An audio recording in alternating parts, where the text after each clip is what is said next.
കായംകുളം ഐക്യ ജംഗ്ഷൻ വാർഡിൽ സംസ്ഥാന സർക്കാരിന്റെയും ദേശീയ ഹെൽത്ത് മിഷന്റെയും സംയുക്ത സംരംഭമായി ആരംഭിച്ച നഗര ജനകീയ ആരോഗ്യ കേന്ദ്രത്തിന്റെ കെട്ടിട ഉദ്ഘാടനത്തോടനുബന്ധിച്ച് ഇസ്ലാമിക മതപരമായ പ്രാർത്ഥന നടത്തിയ സംഭവത്തിൽ പ്രാർത്ഥനയ്ക്ക് നേതൃത്വം നൽകിയ വാർഡ് കൗൺസിലർ നവാസ് മുണ്ടകത്തിനെതിരെ പോലീസ് കേസെടുത്തു.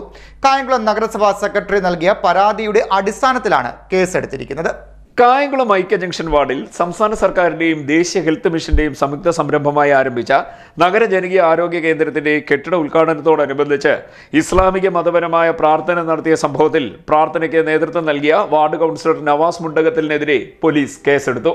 കായംകുളം നഗരസഭാ സെക്രട്ടറി നൽകിയ പരാതിയുടെ അടിസ്ഥാനത്തിൽ നവാസിനും കണ്ടാലറിയാവുന്ന മറ്റു ചിലർക്കുമെതിരെ ഭാരതീയ ന്യായ സംഹിത 329(3), 192, 3(5) വകുപ്പുകൾ പ്രകാരമാണ് കേസെടുത്തിരിക്കുന്നത്. നഗരസഭയുടെ അധീനതയിലുള്ള 43-ാം വാർഡിലെ ആരോഗ്യ കേന്ദ്രത്തിൽ അനുമതിയില്ലാതെ കടന്നുകയറി പ്രത്യേക ഉദ്ദേശത്തോടെ മതപരമായ ചടങ്ങ് നടത്തിയതിനാണ് കേസെടുത്തിരിക്കുന്നത്. CDNet news, Kayamkulam.